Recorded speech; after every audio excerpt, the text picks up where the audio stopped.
Um bom sábado a todos. É muito bom estarmos na presença de Deus novamente. Deus tem sido maravilhoso conosco e eu peço que Ele abençoe a cada um de nós ao estudarmos a Sua palavra, que Ele use cada um de nós agora, neste momento aqui na igreja.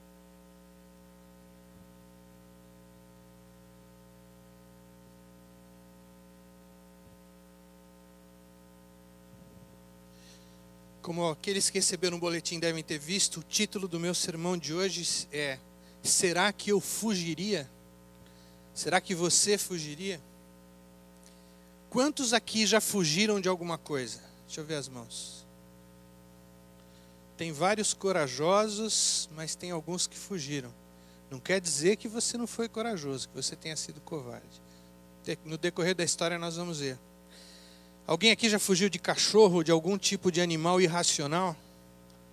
Eu sou mestre em fugir de cachorro. Pode ser até aquele que o Jacó e a Estefânia têm em casa, aquele pequenininho. Se ele latir para mim, eu sinto o meu corpo gelar imediatamente. Dizem que quando minha mãe estava grávida, um cachorro deu um susto enorme nela, por isso que hoje eu sou assim.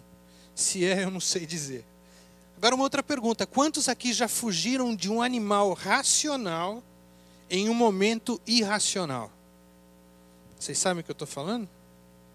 Sabem, né? Vou contar uma historinha para vocês. Aliás, tem algumas histórias para contar hoje e essa daqui tem a ver com a Nilce, ela não sabe. Quando eu namorava com a Nilce, ela morava, quem conhece São Paulo, lembra do antigo Jumbo, perto do aeroporto? Ela morava naquele lugar.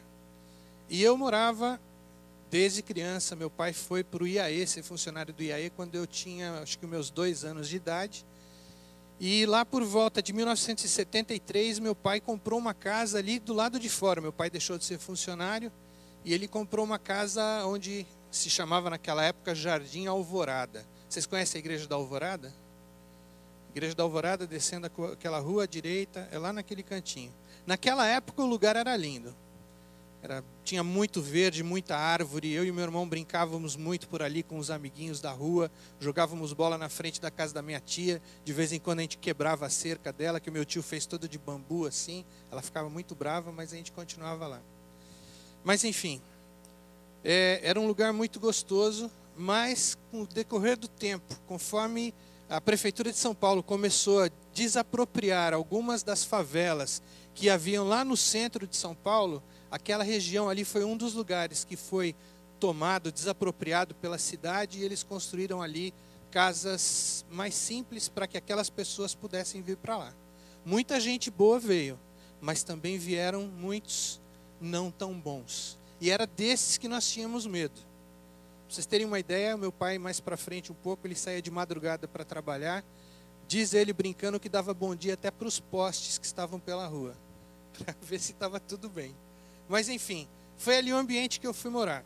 Ficou muito perigoso, eventualmente. E na época que eu comecei a namorar com a Nilce, agora eu vou voltar para a história, eu chegava em casa, logo no comecinho eu não tinha carro, então eu ia para a casa dela no sábado cedinho, acordava muito cedo, pastor. Não perdia a hora nenhum sábado. Chegava para a escola sabatina.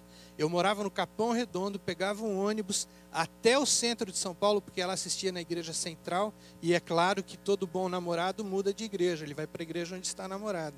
Também se não faz isso, não tem jeito, porque o pai dela não deixa ela vir para a tua igreja, ainda mais quando é no Capão Redondo. Enfim, todo sábado eu saía cedo de casa, pegava o ônibus, que eu odiava pegar ônibus, mas para ela valia qualquer sacrifício. Pegava o linha especial da CMTC, e até quase ali na 23 de maio, descia ali no ponto de ônibus, subia e ia a pé até a igreja central. Viu como eu amava você, linda, desde o comecinho. Continua amando. Hoje, se for preciso, eu venho a pé, mas como nós moramos juntos, não tem problema. Enfim, eu chegava na igreja, nós passávamos um dia delicioso, íamos para a casa dela na hora do almoço, eu comia aquele almoço maravilhoso que a dona Zula fazia. Vocês podem ver o resultado até hoje aqui. Enfim, não consegui me recuperar ainda, enfim. Aí então, comíamos aquele almoço, passávamos uma tarde deliciosa, íamos de novo à igreja, assistir o programa JA, voltávamos para a casa dela. Nessa época, como eu disse, eu não tinha carro, então não dava para fazer muitos programinhas. De vez em quando meu pai emprestava o carro dele, eu conseguia, nós íamos no shopping, comer um prato de batata fritas que a gente repartia um com o outro, porque, enfim, aquele momento era meio complicado financeiramente para mim. Tomávamos um refrigerante e uma vez ou outra, um momento especial, eu ia na sorveteria Dux e comprava um sorvete grandão que nós compartilhávamos. A Nilce sempre gostou muito de sorvete. Enfim, era uma delícia, era maravilhoso, eu não queria que esse dia terminasse nunca.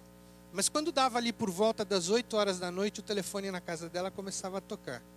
Era o meu pai, dizendo para o meu sogro: seu Francisco, diga para o Itanel que está na hora de vir embora para casa. Eu tinha, para vocês terem uma ideia, eu tinha 20 anos nessa época. Poxa, meu pai me chamando, eu não gostava dessa história. Mas não tinha jeito, eu tinha que ir. Por que ele ficava daquele jeito? Os meus pais ficavam muito preocupados de eu chegar tarde naquele lugar. Lembra que eu falei para vocês? O lugar ficou perigoso. Enfim, eu pegava o ônibus, maior sofrimento, dava o último beijinho, tchau. Descia até lá na Avenida Vereador Zé Diniz, pegava o ônibus especial lá, que era o nome, ia até lá e descia no ponto de ônibus na frente da Igreja da Alvorada. Bom, a hora que eu descia ali daquele ponto, já era mais ou menos assim umas 10 horas da noite, era fria. Eu descia ali, o coração já começava a bater um pouquinho mais rápido. Dali do ponto de ônibus até minha casa lá embaixo, dava mais ou menos aí uns 400 metros. Eu não via esses metros passarem, porque para não correr risco eu corria. No pior das hipóteses, se o cara tentasse me assaltar, a gente ia dar uma trombada, eu espero que ele ia desmaiar e eu saía correndo. Enfim, eu descia aquilo ali, aliás, eu não ia pela rua, tinha um lugarzinho ali, bem, com bastante árvore e tal, que era o lugar que nós antigamente brincávamos de subir nas árvores, etc. Eu passava ali por dentro de um barranco que eu descia. Eu sei que eu corria ali, e qualquer barulho diferente do que o meu próprio barulho, o coração parece que queria pular fora e sair correndo na frente para chegar logo e se livrar do problema. Enfim, eu descia aquilo lá tudo, chegava em casa com o coração batendo e tal. Por que eu fazia tudo isso? Por que eu fazia tudo isso? Porque eu amava muito, era um medo muito grande. Então, por que eu fugia? Eu estava fugindo de alguma coisa. Então aqui vem alguns dos motivos. Eu conheci a história de pessoas naquela região que haviam sido assaltadas. E eu não queria ser o próximo da história. Estava escuro e eu não via nada ao meu redor. Naquela época não tinha asfalto, não tinha luz ali da cidade. Então não via nada, eu só conseguia. A hora que eu entrava por aquele caminho, eu via a luz lá da minha casa, lá da garagem. Eu corria mirando aquela luz e ia para casa. Agora, eu estava psicologicamente preparado pelos meus pais, pelo meu sogro, que morria de medo da sombra dele, que era muito perigoso chegar naquele lugar tarde da noite. Então era assim que acontecia. Outra história. Quantos aqui moram aqui nessa região há mais de 6 anos? Deixa eu ver as mãos. Ok, eu tenho certeza que vocês lembram desse nome. Wilma, ou Vilma. Vocês lembram? Não estou falando da Vilma aqui da igreja. Vocês lembram do furacão, do Hurricane Vilma? Ok. Queria que colocasse o PowerPoint, dá uma olhadinha naquilo ali. Abaixa só um pouquinho a luz, por favor. Olha o tamanho desse negócio. Pode ir tocando, próximo. Quem olha assim, puxa, mas que imagem bonita do planeta Terra. Interessante. Mas se olhar ali embaixo, aquele verdinho, aquilo é um mapa. E ali é o mapa da Flórida. Pode ir mais para frente, por favor. Olha aí o que ele fez. Pode mais, eu não estou aqui para pregar desastre. Mais uma. Olha aí que maravilha. Outra, olha só. Acabando, pessoal. Para um pouquinho só, deixa onde está parado aí. Quem mora aqui há menos de 6 anos, não precisa ficar muito preocupado não, tá? Pode continuar. Olha aí, ó. O que é isso daí? Por que eu fugiria? A Nilce falou ali agora. Essas pessoas estão fugindo. Fugindo do quê? Pode terminar, obrigado. Estão fugindo do furacão. Enfrentar o furacão Vilma em casa foi a nossa decisão. Todos que estavam aqui lembram do estrago, certo? Na minha casa, graças a Deus, não houve estrago nenhum, a não ser uma calhazinha que quebrou ali, ficou balançando e rasgando a telazinha. Mas perto de casa, foram duas árvores caíram meio, deve ter tido um tornado, alguma coisa, elas caíram e ficaram ali paradas, mas não estragaram nada. Agora, eu me lembro do estrago que fez no condomínio onde a Neide morava. Lembra disso? Todas as árvores em volta da rua estavam caídas, estava sem ter condição de transitar por ali. Enfim, foi um negócio muito feio. Lembro também da Excel. Cadê o Roberto? Cadê o seu Roberto? Está lá. Você lembra quanto tempo? 1 semana ou 2 fechada? 2 semanas fechada Excel. Por quê? Porque não adiantava sair com os carros para fazer nenhuma entrega, porque estava tudo intransitável. Enfim, esse foi o resultado desse furacão maravilhoso que nós vimos ali. Mas, dentro do contexto do que eu estou falando aqui com vocês, quantos de vocês fugiriam? Quantos aqui fugiram? Deixa eu saber, ver as mãos. Só um fugiu. Ok. Por que eu fugiria? Por que você fugiria? Eu não quero enfrentar essa encrenca. Eu não quero que sobre nada em minha casa se cair em cima da minha cabeça. Agora, por que ficar em casa? Eu tenho algumas explicações.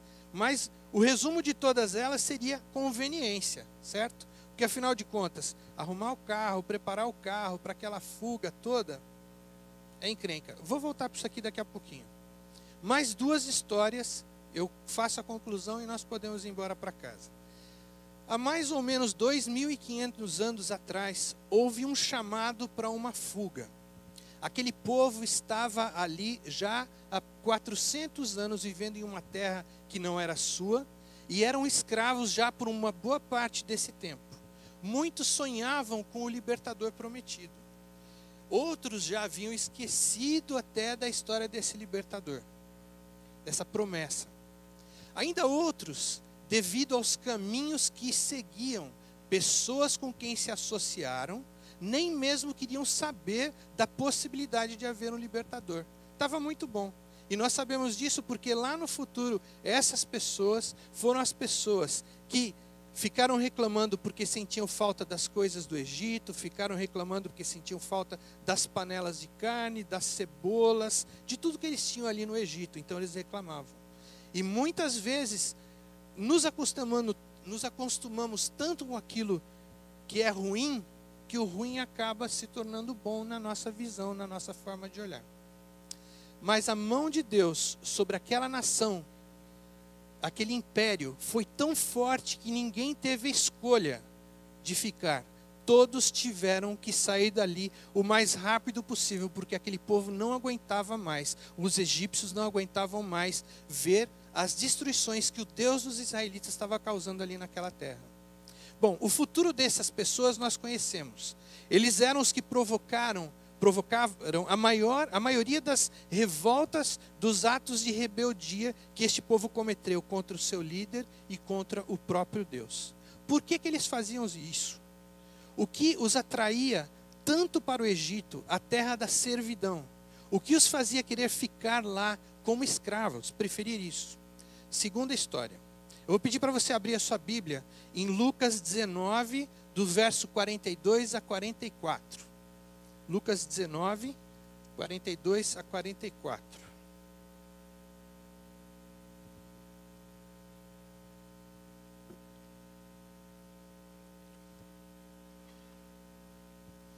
Bom, Lucas 19, 44 diz assim: Ah, se tu conhecesses, ao menos nesse dia, o que te poderia trazer a paz, mas agora isso está encoberto aos teus olhos.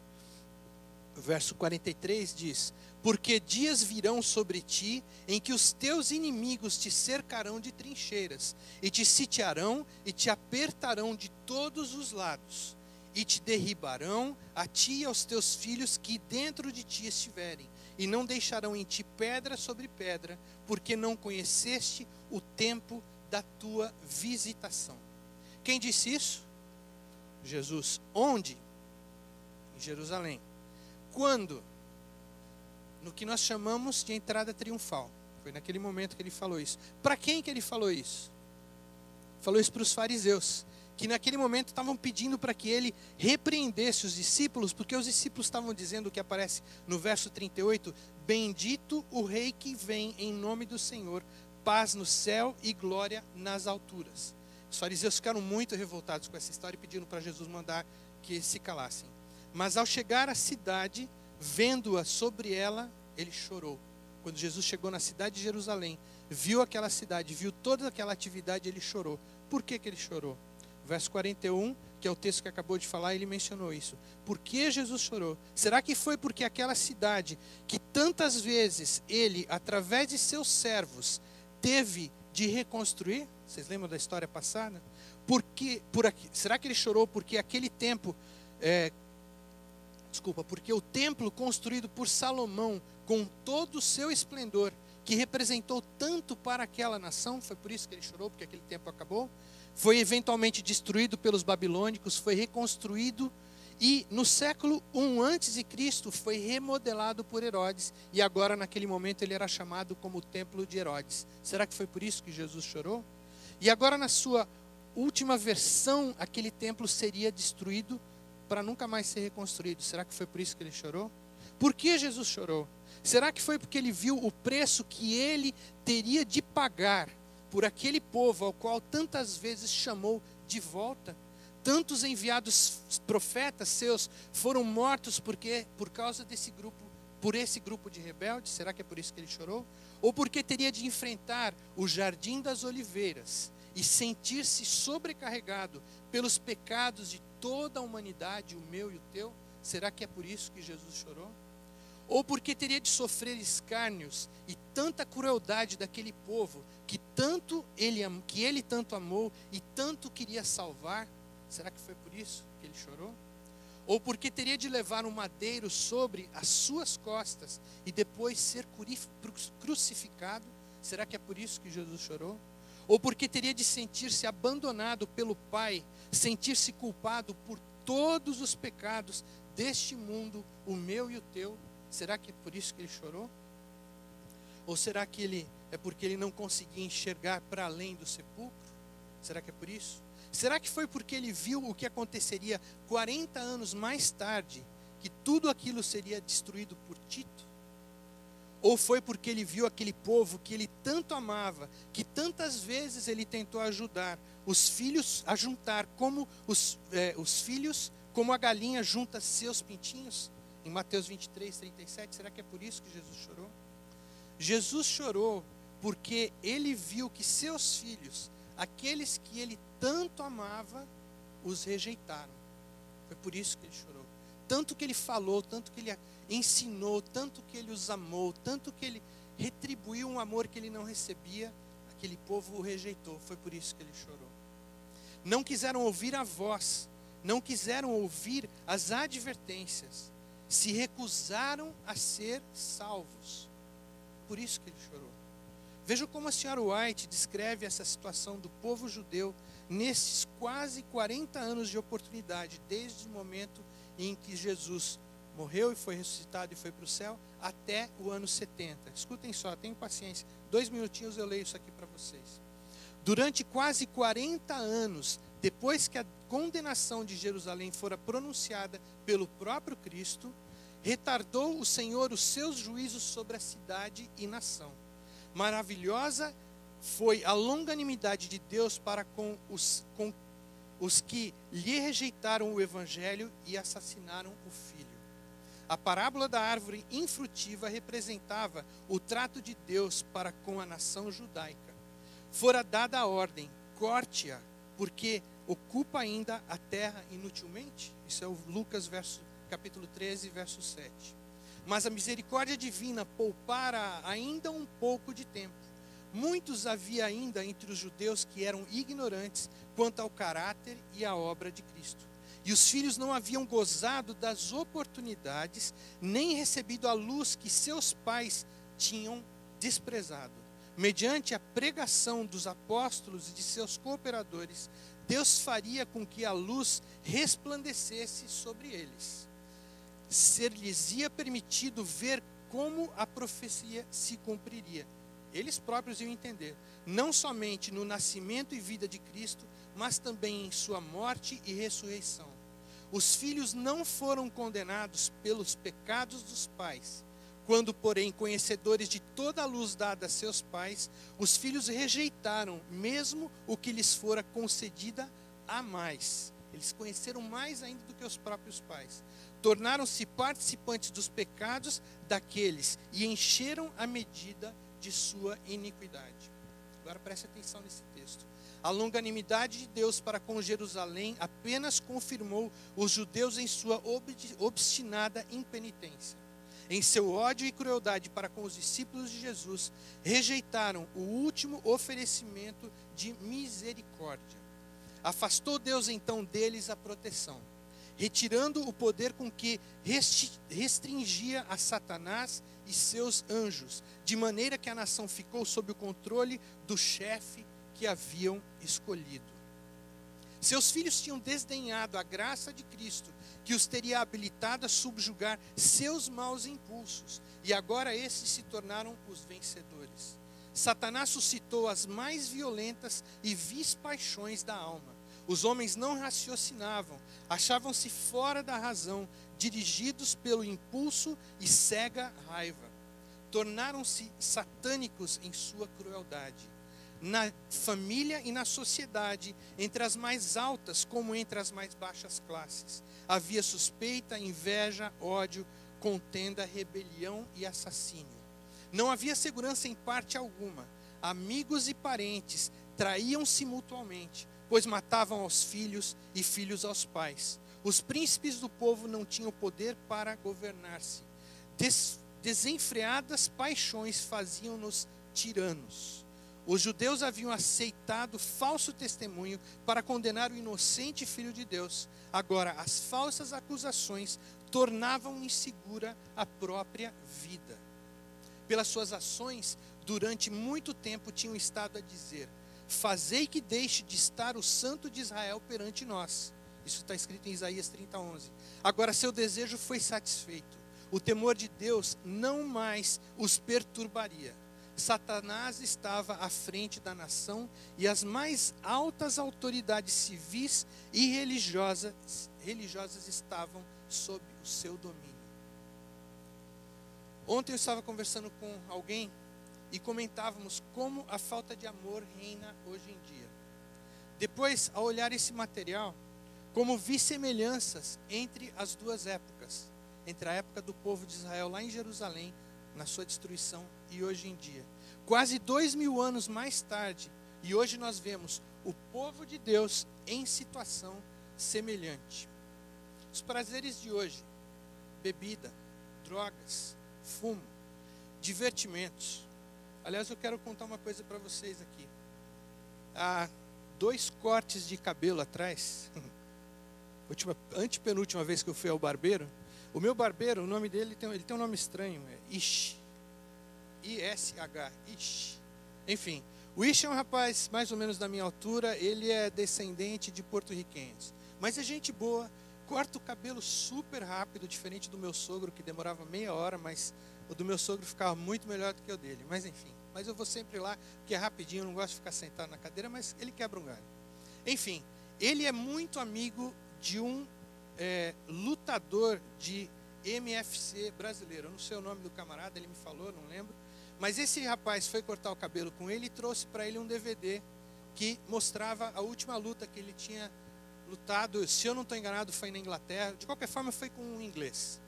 Bom, ele colocou essa luta para tocar ali. Eu não queria assistir, mas estava na minha frente. Eu imaginava que ia ser rápido, assim, eu não precisava nem falar nada, mas eu me arrependo de não ter falado nada. De qualquer forma, quando eu era pequeno, existia aquela história de telequete, luta livre. Alguém lembra disso? Passava, acho que na TV Bandeirantes, sei lá. Meu pai nunca deixou que eu assistisse uma coisa dessa. Eu praticamente nunca assisti. Eventualmente, também se passava muito no Brasil luta de boxe. A luta de boxe, eu confesso que eu assisti umas 3, que foi do Mike Tyson, porque a aposta era quanto tempo ia demorar a luta, né? O mais rápido possível e acabava. Mas assim mesmo, não era uma coisa legal. Mas eu vou dizer uma coisa para vocês. Eu assisti essa luta desse brasileiro, eu fiquei assustadíssimo. Desculpa aqueles que gostam desse tipo de coisa, mas primeiro eles lutam dentro de uma jaula. É jaula mesmo, tá? Bom, aí tem o juiz. Vocês lembram a luta de boxe? O que acontecia quando o camarada era derrubado no chão? O juiz afastava o outro, chegava lá perto do camarada e começava a contar. Era assim? Bom, hoje em dia é diferente. Essa luta, pelo menos, é diferente. O camarada, uns bate no outro com o pé, com a mão, com o que tiver, ele bate no outro. Aí depois que o camarada caiu no chão, foi isso que eu vi, o outro caiu no chão, não o brasileiro. Eu pensei, bom, agora o juiz vai mandar parar, vai contar. Não, o brasileiro pulou em cima daquele camarada como se fosse um animal em cima do outro. Vocês já viram aqueles filmezinhos lá da caça que tem na África? O leão, o leopardo correndo atrás do coitado do viadinho, sei lá. E era a mesma coisa. O camarada lá, o brasileiro, mas o que ele bateu naquele fulano? Sangue, seriamente. Bom, Estão dando risada aí porque alguém aí assiste. Sangue corria, a mão do outro cheia de... Foi uma coisa louca. Eu fiquei pensando, que horas vai acabar isso aí? Sinceramente, eu nem sei como foi que acabou terminando a luta. Eu só sei que o brasileiro ganhou. Mas eu fiquei assustado com isso. Mas o mais assustador ainda, eu sei, e alguns de vocês vão assistir isso. Vocês vão nesses sports bars, vocês chamam assim, né? Vão nesses sports bars, se não forem no lugar oficial mesmo, onde está acontecendo, eu não sei, e assiste isso aí, todo mundo torce e gosta e aproveita. Amigos, a gente está vendo, isso aí é um reflexo do que acontecia lá para trás. A Neide estava me contando esses dias que o David está estudando agora um pouco sobre a cultura romana.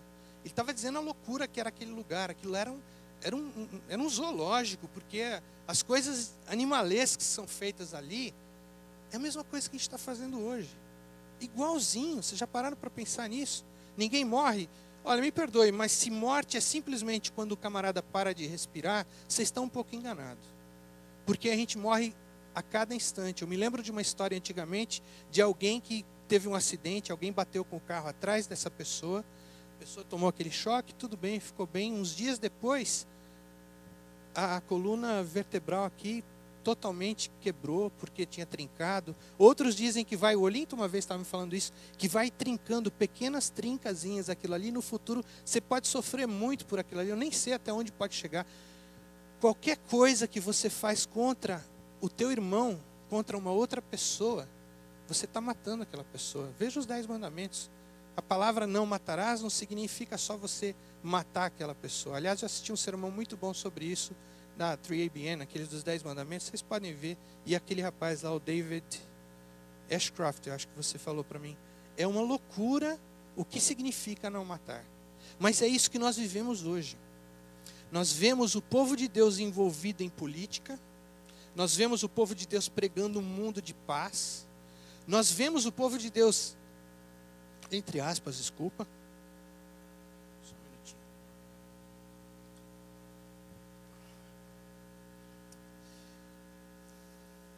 Nós vemos o povo de Deus recusando-se a reconhecer o contexto bíblico desses últimos dias, não aceitando a mensagem dos 3 anjos.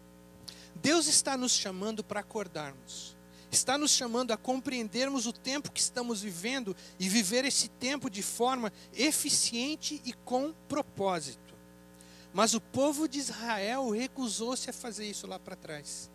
A história continua. No verão do ano 70, 40 anos mais tarde de quando Jesus falou aquilo, a 10ª legião romana, liderada por Vespasiano, chegou às portas de Jerusalém e sitiou a cidade.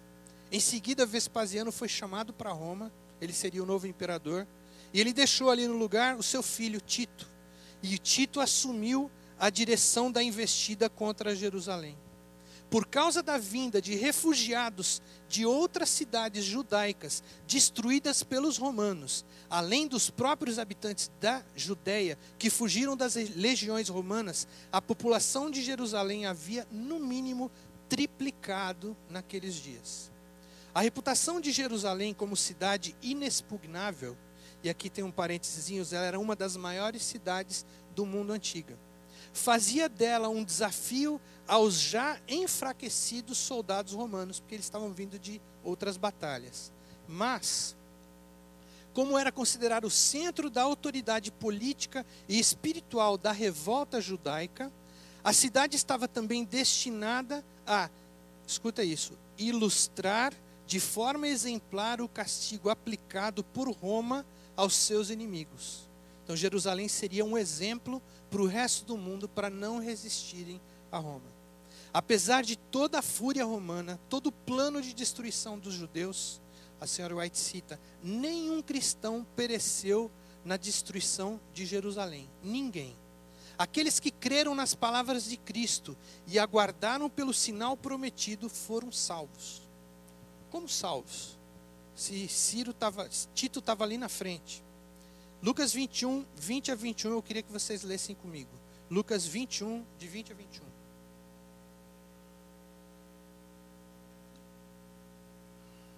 Acho que é por isso que os pastores que bebem água, como eu estou bebendo, colocam versos para a gente procurar na Bíblia, a gente poder beber um pouquinho de água. Vamos lá, Lucas 21, verso 20 e 21. Mas quando virdes Jerusalém cercada de exércitos, sabei então que é chegada a hora da sua que é chegada a sua desolação. Verso 21 diz: então os que estiverem na Judéia fujam para os montes, os que estiverem dentro da cidade saiam, e os que estiverem nos campos não entrem na cidade. Algum tempo antes, Jerusalém havia sido sitiada por um outro general chamado Céstio, que após algum tempo, sem nenhuma explicação, se retirou. O povo na cidade já não tinha esperança de salvação quando isso aconteceu, mas a providência divina dirigiu os acontecimentos, dando a oportunidade para que os cristãos que estavam em Jerusalém fugissem, sendo assim salvos da fúria romana. Por isso que eles fugiram, por isso que ninguém morreu. Em seguida, a cidade foi novamente sitiada pelos romanos, agora no caso por Tito, e aí foi o fim. As histórias de atrocidades executadas pelo povo sitiado, ou seja, pelos próprios judeus, são terríveis essas histórias, incompreensíveis até, vinda de um povo que se intitulava o povo de Deus. Mas eles haviam escolhido outro líder, não aceitaram a liderança de Deus. Bem, por que essas histórias? Por que eu estou contando essas histórias? Como vemos semelhanças nas histórias do povo de Deus em várias ocasiões. Vemos um povo sendo liberto das garras do inimigo, para depois de um tempo voltar para lá novamente. Egito, Babilônia, etc, etc. Parece que não compreendem que só existe paz e prosperidade nos caminhos de Deus, mas não querem seguir, eles querem seguir o próprio caminho, não querem seguir o caminho de Deus. Chegaram a ponto de não ouvir o próprio Filho de Deus, o próprio Jesus. Rejeitaram a mensagem vinda da fonte de toda a verdade, Jesus, o Filho de Deus. Rejeitaram a verdade vinda da boca dele. Você às vezes não se pergunta como que aquele fulano ou aquela fulana está fazendo algo que é tão claro que está errado. Como pode? Ou às vezes está tão claro que vai dar errado, por que está fazendo? Ou outros estão sofrendo por terem tomado a mesma decisão e agora indo pelo mesmo caminho? Como é que pode isso? Ontem eu estava conversando com meu pai sobre um assunto e ele me fez a seguinte pergunta: e se alguém for conversar com o fulano, fazer um apelo com o coração, trazer a palavra de Deus de forma clara, sem haver possibilidade de não enxergarem o que é correto? Eu fiquei pensando como responder isso daqui. Mas aí veio à minha mente mais ou menos isso que a gente está vendo aqui, ó. Se no passado, foi o que eu falei para o meu pai, se no passado resistiram o próprio Deus, Jesus, quanto mais um mero mortal como um de nós. Amigos, estamos hoje diante de situações que, ao analisarmos aqui, neste momento, podemos ver a resposta claramente. Primeiro, lá para trás na minha história, de volta da casa da Nilce, lembra? Era só eu voltar enquanto fosse dia claro, que não ia ter perigo nenhum. Hoje em dia já tem, né? Mas antigamente não. É assim que meu pai via aquela situação, meu sogro via aquilo. Mas eu queria ficar com ela. Aí eu pagava o preço passando medo. Número 2, e o furacão? Por que não fugir? Conveniência? Afinal, olha só o que significa fugir. Sair de casa, pegar o carro, carregar o carro com coisas, enfrentar aquele congestionamento que vocês viram lá, que é gente fugindo. Aliás, se a gente parar para pensar, nós moramos no finzinho, na pontinha aqui dos Estados Unidos. Só tem um sentido de fuga, para o norte. Quantas estradas nós temos grandes aqui para fugir?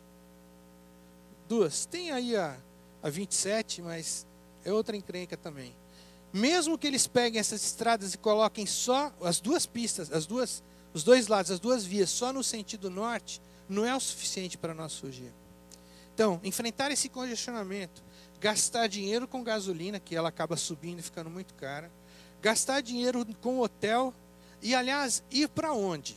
Que se o furacão estiver vindo no sentido norte, direto, cruzar Cuba, cruzar o sul da Flórida, Homestead, que é uma casa que conhece furacão, Andrew, né? Vier subindo nesse sentido, a gente tem que fugir norte, e a gente não sabe até onde nós vamos, porque a não ser que ele faça uma curva, né? Bom, E se quando nós estivermos fugindo com todo o inconveniente dessa viagem, do congestionamento, aí o furacão morrer, por quê? Passou em cima de águas frias, você sabe que o combustível do furacão é água quente. Se ele morrer, ou se houver uma mudança climática, igual foi o caso do próprio Wilma, porque o Wilma, ele vinha de baixo, ele fez aquela curva, vocês viram? Na realidade o Wilma ele ia direto, ele ia cruzar o Golfo do México e ia bater lá no Texas. Mas houve uma corrente de ar frio, eu me lembro disso, que veio no sentido sudeste, e essa frente de ar empurrou o furacão e ele fez a curva e passou aqui em cima da gente. Então se ele muda de direção, ou melhor, se ele morre ou vai para uma direção que não é onde nós estamos, aí você tem que voltar tudo para casa. Todo aquele esforço para nada. Aí vocês devem estar pensando, ok, Tanael, qual vai ser a resposta? Eu também pensei, falei, poxa, eu vou contar toda essa história e agora não vou dar uma resposta?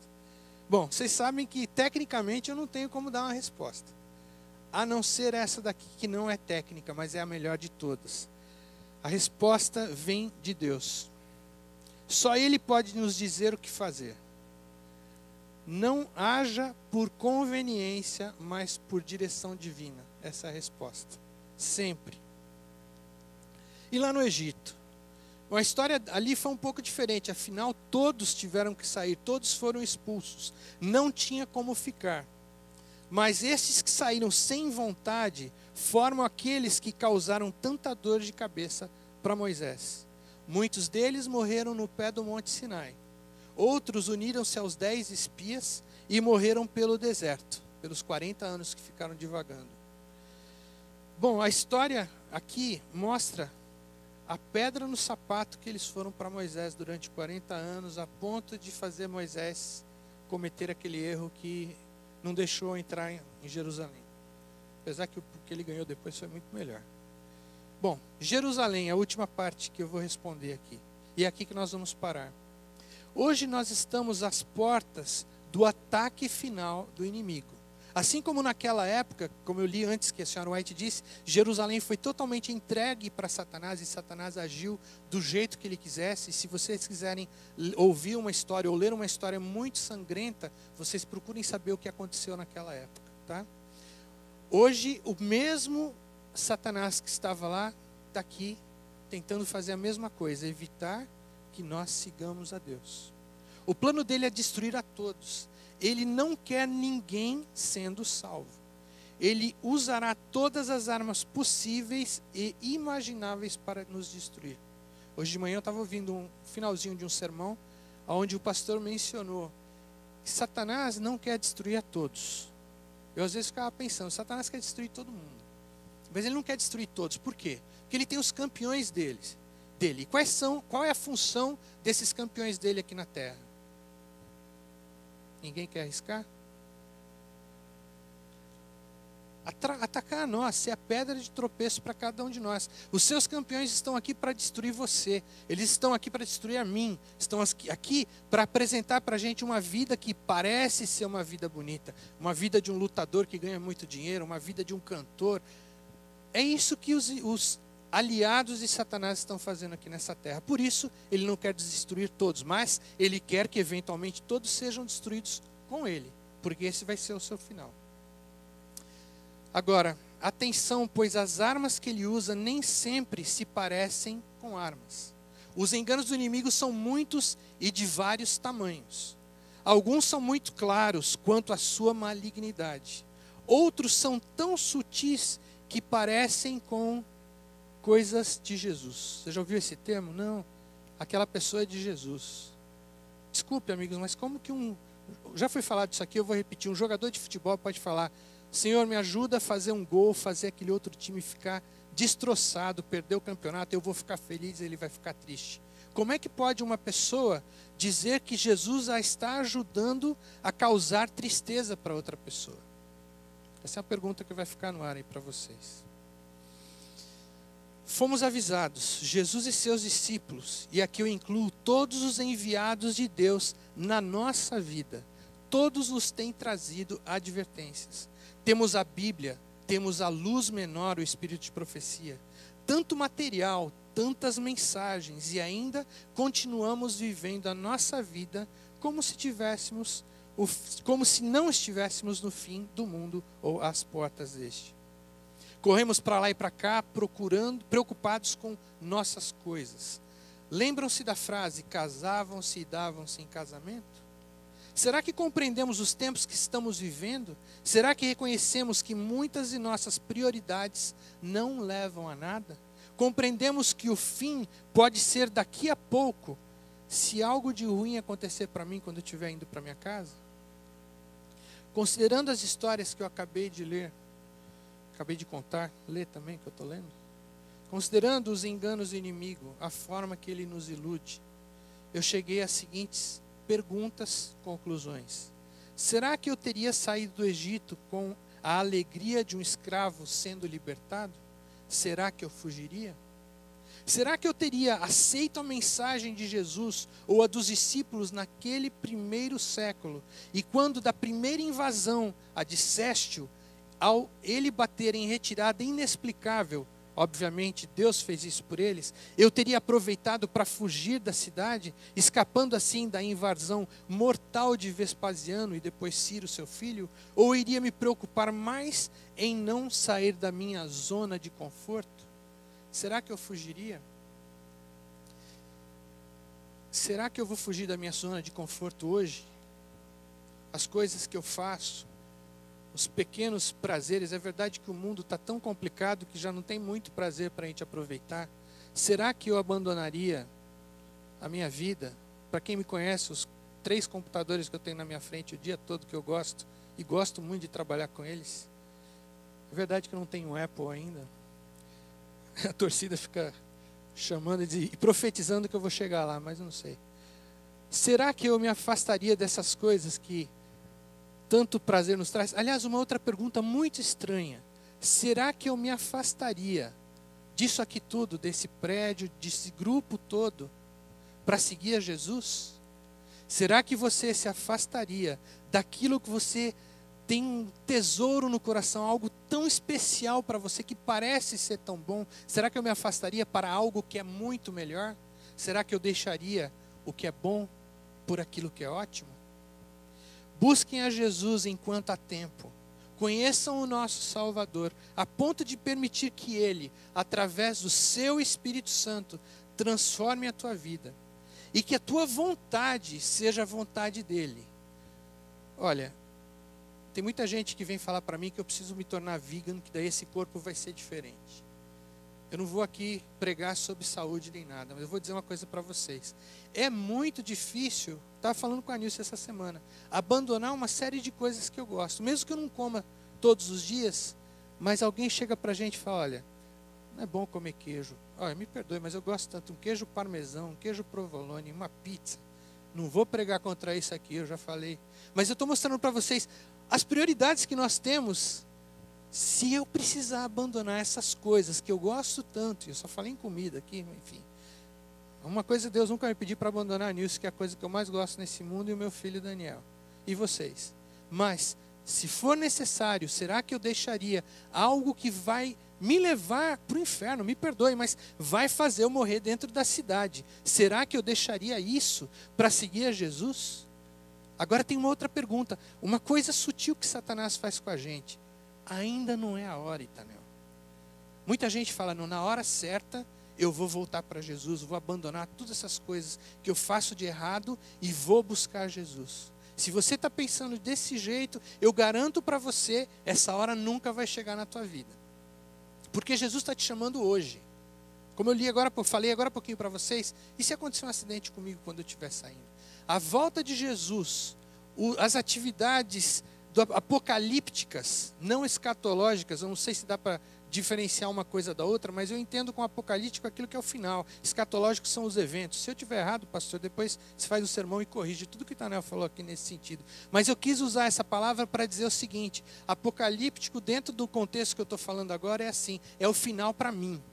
É assim, o julgamento do Itanel. Ah, tá bom, o julgamento já foi, ou está sendo feito, etc. Mas o que eu quero dizer, tá bom, é a pena, ou o resultado da vida do Itanel. Hoje, se o Itanel morrer aqui nesse momento, acabou, o apocalipse aconteceu para mim, entre aspas, Jesus voltou para mim, porque não tem mais nada, a porta da graça fechou para mim. Como que eu estou até aqui agora? Bom, aí todo mundo vai falar, mas Itanel, isso é graça, não é... Vocês conhecem a resposta, vocês estão careca de saber disso, que muitos, quem está nessa igreja há pelo menos 2, 3 anos, já ouviu sobre tudo isso várias vezes, não foi uma vez só. Minha pergunta para você volta: vale a pena você continuar seguindo aquilo que você está fazendo? Vale a pena eu continuar vivendo a vida que eu estou vivendo? Só mais um pouquinho? Será que eu fugiria das coisas dessa terra? 1 Coríntios 10, 31 diz o seguinte, eu não vou beber água, então não vou dar tempo para vocês procurarem. E vocês conhecem isso aqui de cor. Quer comais, quer bebais, faltou uma coisa, quer façais qualquer coisa que você fizer, fazei tudo para a glória de Deus. Me perdoe aqueles que gostam, mas dá para dar um murro num cara e falar, isso aqui é para a glória de Deus? Dá para você ajoelhar e falar, Senhor, me ajuda a ganhar essa luta, me ajuda a destruir esse camarada, encher a cara dele de... Me ajuda a vencer esse time, fazer com que uma nação inteira chore no final da Copa do Mundo.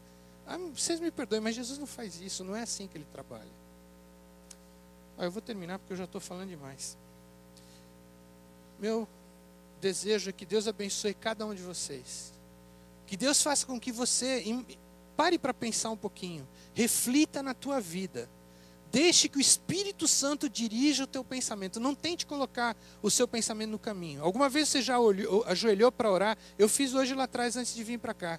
Pedindo para que Deus tirasse da minha mente qualquer coisa no sentido... Um julgamento. Eu estou pregando direitinho. Aquele ali está com sono. Aquele ali não está prestando atenção. Sabe essas coisas que a gente faz conosco mesmo? Que a gente quase que não tem controle. Aliás, a gente não tem controle. Senhor, faça com que eu pregue bem, que todo mundo me fale, Itanel, muito...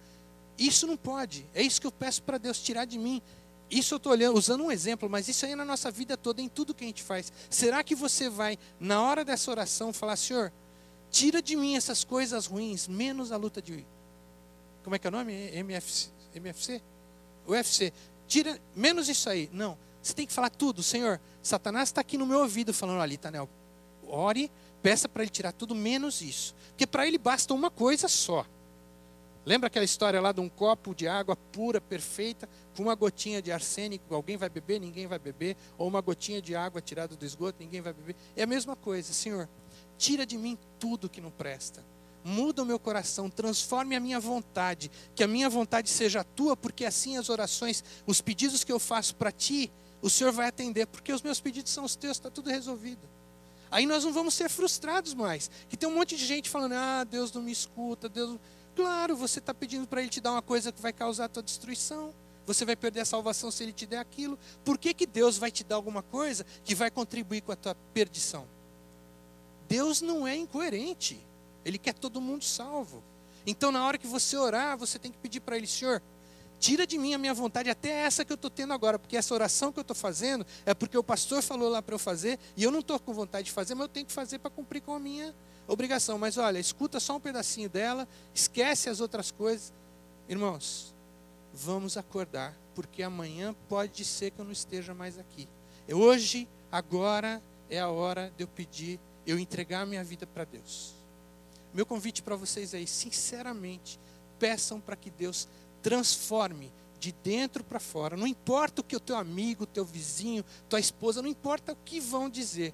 O importante é você estar do lado de fora dessa cidade aqui, quando ela for destruída.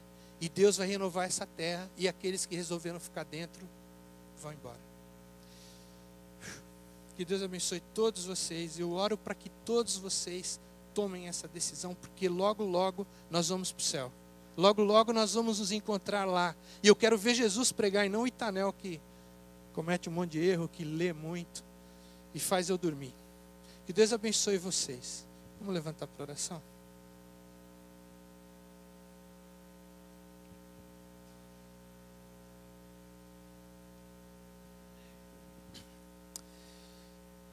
Oh Pai,